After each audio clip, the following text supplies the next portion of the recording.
조갑제TV 시청자 여러분 안녕하십니까. 2022년 5월 14일 밤 8시입니다. 한국 정치계에서 막말을 가장 많이 하는 사람이 누구냐 랭킹을 내면 참 재밌을 것 같은데, 언뜻 기억나기로는 이재명, 윤호중, 정청래 뭐 이런 정도가 아닌가 생각이 드는데, 윤호중 씨의 막말은 그 질이 조금 나쁩니다.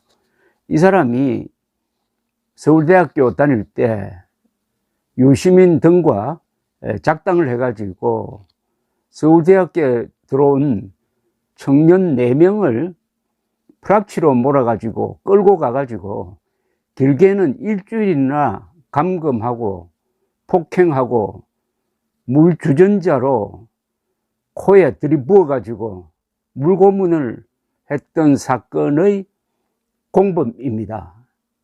이런 사람이 보통 조심해도 안 될 텐데 그 말이 너무나 극렬합니다. 작년 서울시장 보궐선거 때는 오세훈 후보를 겨냥해가지고 인간 쓰레기라고 했던 적도 있습니다. 그런데 오늘 또 막말을 했는데, 오늘 이 막말은 이거는 사자 명예훼손 또는 명예훼손이 성립될 정도의 아주 추악한 막말입니다. 거짓말입니다. 또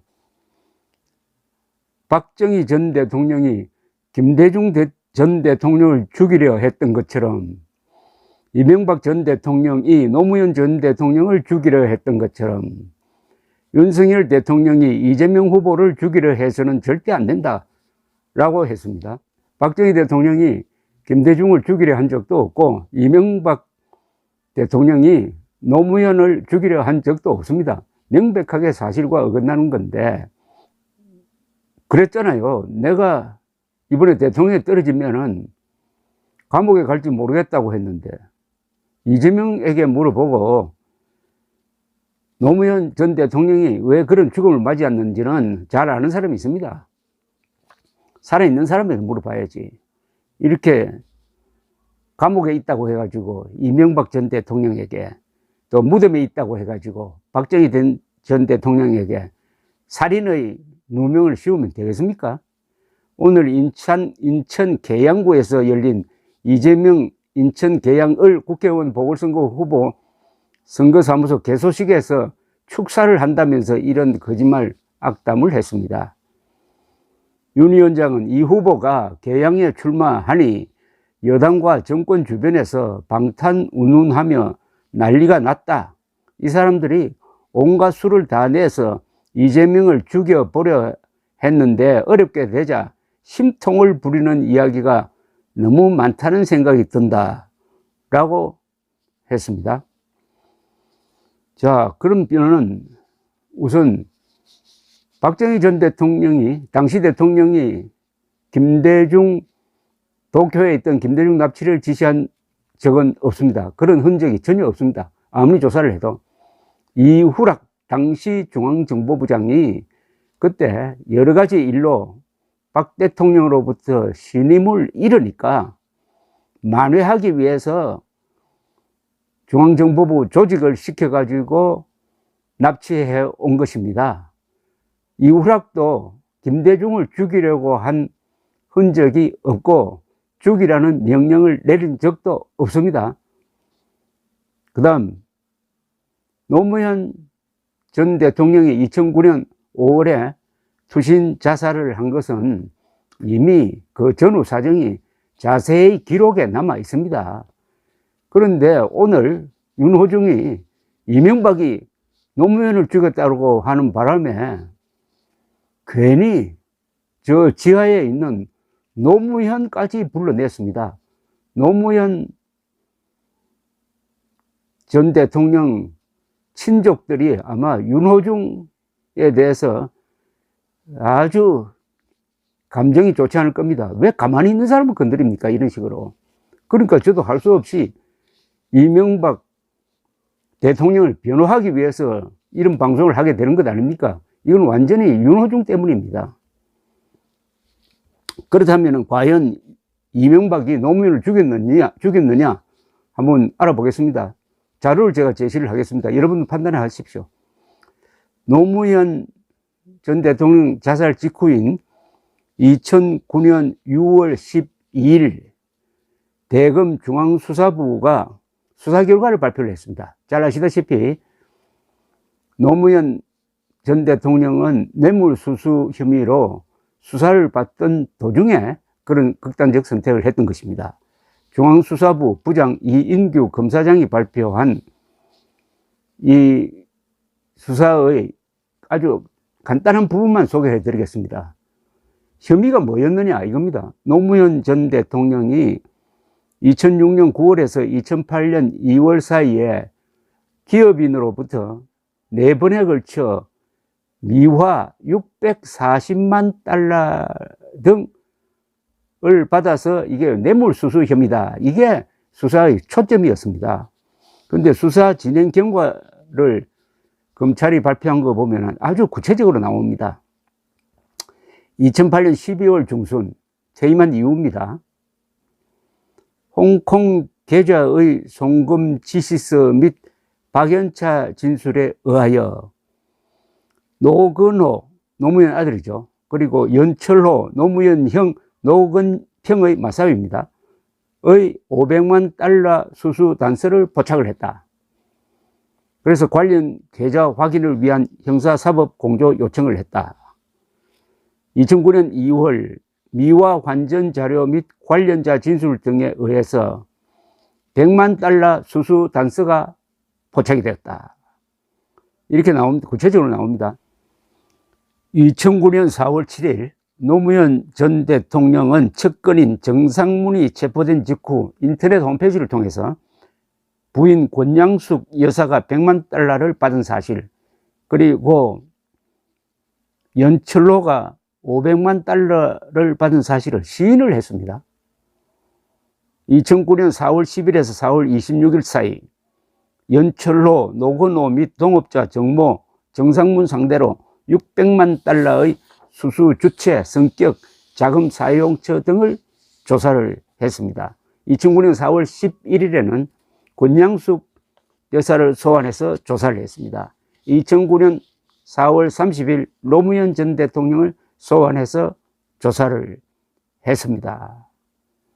자, 이렇게 구체적으로 진행이 된 사건이니까 뭐 600만 달러 받은 걸 노무현 전 대통령 자신이 인정을 했다 이겁니다.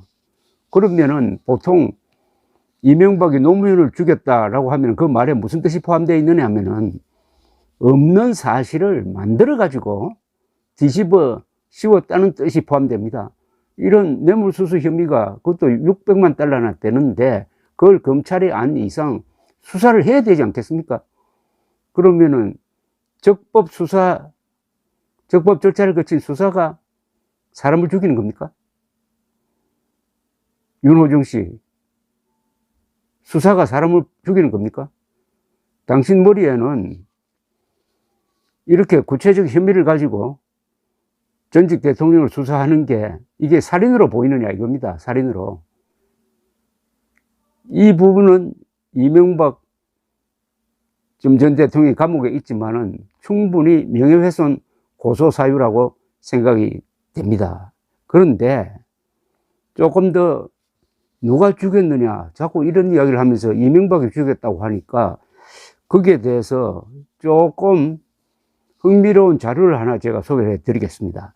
2009년 6월 1일자 한겨레 신문이 당시 문재인 씨를 인터뷰한 겁니다. 이제 노무현 전 대통령 장례식 이후입니다. 근데 이걸 읽어보면은 권양숙 여사 책임론에 가까운 이야기가 나옵니다. 문재인 입에서 아주 흥미로운 인터뷰입니다. 이건 뭐 기록에 다 남아있어요. 문재인 씨는 이렇게 이야기합니다. 대통령에게 큰 실수를 하게 된 권 여사님은 우리들에게 너무 면목 없어 했습니다. 우리가 사건을 파악하기 위해 논의하는 자리에서 어쩔 수 없이 동석하셨지만 그게 아니면 대통령과 같은 공간에 있는 걸 피했습니다. 우리와 함께 계시다가도 대통령이 오시면 슬그머니 자리를 피했습니다. 노무현 전 대통령은 권 여사에게 우리 앞에서는 큰 소리 한번 안 치셨습니다. 나는 그게 이상하게 보였습니다. 노 전 대통령은 정 비서관이 받았다는 3억 원과 100만 달러의 성격을 제대로 몰랐습니다. 그 돈이 그냥 빚 갚는 데 쓰인 게 아니고 아이들을 위해 미국에 집 사는 데 쓰인 것을 알고 충격이 굉장히 크셨습니다. 그런데도 홈페이지에는 수사를 정치적 업무로 보고 대통령을 일방적으로 비호하는 글들이 올라오니까 그건 아니다, 책임져야 할 일이다고 생각하고 계셨습니다. 이 대목이 굉장히 중요합니다. 홈페이지에는 수사를 정치적 업무로 보고 대통령을 일방적으로 비호하는 글들이 올라오니까 그건 아니다, 책임져야 할 일이라고 생각하고 계셨습니다. 즉, 이명박 정권이 노무현을 정치적으로 탄압한다는 취지의 글이 올라오니까 노무현 자신이 그건 아니다, 내가 책임져야 할 사안이다라고 생각하고 있었다는 겁니다. 이게 문재인이 한 이야기입니다. 문재인이. 이거 뭡니까? 이명박이 노무현을 죽인 게 아니라 충분한 수사할 근거가 있었다는 것 아닙니까? 또 노무현 자신도 책임을 느끼고 있었다는 것 아닙니까? 그럼 누구 입에서 나오느냐? 문재인 입에서 나왔습니다. 그런데 이걸 다 알고 윤호중은 오늘 이명박이 노무현을 죽였다고 거짓말하고 있는 것 아닙니까? 이건 완벽한 명예훼손입니다. 자, 근데 이 문재인 씨는 이 인터뷰에서 노무현 수사가 정치적 업무가 아니었다고 지금 말하고 있는 겁니다. 그래서 노무현 전 대통령이 당시 자신을 일방적으로 비호하는 지지자들의 글에 대해서 비판적이었다는 겁니다. 2009년 봄 수사 관련 기사들을 쭉 찾아보면은 노무현 당시 전 대통령은 나는 모르는 일이라는 전술을 펴다가 검찰의 수사에 의해 코로나로 몰려가는 모습이 눈에 선합니다. 당시 연합뉴스는 노 전 대통령이 그도 몰랐다고 배수진을 치더라도 그 기업인에게서 거액을 받은 정황이 드러날 때마다 도덕적 타격을 피할 수 없고 같은 해명이 반복되면 신빙성도 의심받을 수 있다고 썼어요. 연합뉴스는 또 100만 달러 의혹이 불거진 4월 초 노 전 대통령은 사과문을 발표하고 권양숙 여사를 집이라 지칭하면서 자신이 모르게 권 여사가 빚을 갚기 위해 받은 돈이라고 해명을 했다. 며칠 뒤 다시 홈페이지에 올린 글에서 아내가 한 일이다, 나는 몰랐다, 이렇게 말한다는 것이 참 부끄럽고 구차하다며 민망함을 숨기지 않으면서도 주장을 번복하지 않았다고 했습니다. 그런데 당시의 한 수사 관계자는 노무현 당시 그때는 피의자 신분이죠. 그러니까 나는 몰랐다는 주장이 검찰 수사로 사실이 아님이 드러났지만은 자살한 뒤에 친노 세력은 그를 희생양으로 윤색하기 시작했다고 비판을 했습니다. 그 나중에 문재인 씨처럼 권 여사에게 책임을 전가해가지고 노무현의 무고함을 부각시키려 한 것도 아주 비판했습니다. 청와대 식사 자리에서 권 여사가 기업인에게 아이들 집 마련 운운할 때 노무현 당시 대통령도 곁에서 듣고 있었고 나중에 고맙다는 전화를 그 기업인에게 했다는 것입니다. 그러니까 모르고 돈을 받은 게 아니라는 겁니다. 이 관계자는 따라서 노무현 자살의 1차적인 책임자는 권양숙 씨라는 주장에 동의할 수 없다고 했습니다. 이것은 문재인 씨 이야기와 상당히 결이 다른 내용이었습니다. 노무현 전 대통령이 처음부터 알고 있었으니 모든 게 내 책임이라고 나왔어야 했는데 나는 몰랐다, 집사람 책임이라고 이야기를 하다가 스스로 퇴로를 끄는 것 같다는 이야기를 당시 수사 관계자는 하고 있었습니다. 아주 묘한 노무현의 죽음과 관련해서 아주 묘한 뉘앙스의 이야기였습니다. 중앙수사부장으로서 노무현 관련 수사 책임자였던 이인규 변호사는 2011년에 노 전 대통령은 검찰에 나와 미국에서 집을 산 적이 없다고 부인했지만, 딸이 미국에서 집을 산 적이 없다고 부인했지만, 바로 그날 오후 5시경 노 전 대통령의 딸 정연 씨가 미국 뉴저지에서 주택을 구입했음을 의심할 만한 미국 당국의 조회 결과가 한국 검찰에 도착했다고 설명을 했습니다. 처음부터 진실을 알고 있던 노무현 전 대통령은 검찰에서 다른 진술을 했다는 이야기죠. 이 정도로 정리를 하면은 윤호중이가, 이명박이가 노무현을 죽였다는 게 얼마나 무지막지한 거짓말이고 험담이고 악질적인 명예훼손인지는 추가적으로 더 설명할 필요가 없을 것이라고 생각합니다. 감사합니다.